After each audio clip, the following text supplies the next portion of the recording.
Og her 2 dage efter, at vi mødte Børge Frandsen, den meget berygtede pølsetysker, som ikke var en pølsetysker alligevel, men en ganske almindelig dansker, har nu fundet et dejligt sommerhus, som han nu lige så os lidt rundt i.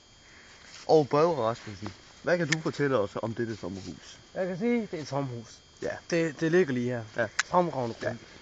Ja. Og det er fremragende. Ja. Det dækker alle mine behov. Hvad, er det sådan noget totalt luksusstil? Sådan? Ja, det synes jeg lidt. Det sådan synes, lidt, det er, ja, der er travlt. Der er travlt. Ja, ja. Sådan lidt feng shui. Ja, nemlig ja. Jamen det er bare det nu. Ja. Når du sådan kigger på sommerhus og sådan noget, hvad kigger du så mest efter? Hvem der er? Okay, ja, det kan jeg også se. Ah, det er godt. Det er fremragende hus. Ja. Jeg så lige da det var, vi kørte herover, at der var et meget frækt skur med nogle gynger bagved. Jamen det er noget af det bedste i København. Ja. Det tog i stedet for svømmepoolen. Det er fremragende med gynger. Ja. Jeg synes næsten, vi skal bruge dem. Ja. Vi går og prøver gynger. Og så kan vi også se husets bagside imens. Ja.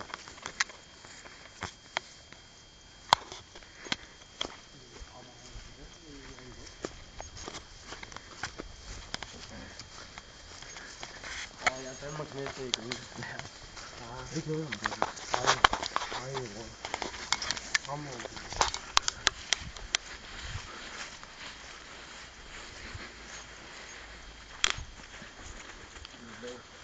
Og Børge, nu står jeg så her med det der meget frække gyngestativ. Ja. Hvad kan du fortælle om det? Det er min yndlingsgynge. Det er fremragende. Ja. Det er en fremragende gynge. Ja. Det er meget nylon fra. Det er meget. Prøv at se. En fantastisk. Øj, hvor er han god. Nej, hvor er han god. Øj, han er dansen. Ej, hvor er han fin. Prøv. Prøv. Ej. Det er sådan noget smidt. Hvor mange på ødelægger den? Den er lige for. Hvis du ikke kan finde ud af så farligt, så skal du EU på. Og hvordan skal man så gøre? Så. Okay. Det kan du ikke finde ud af. Det kan jeg det ikke.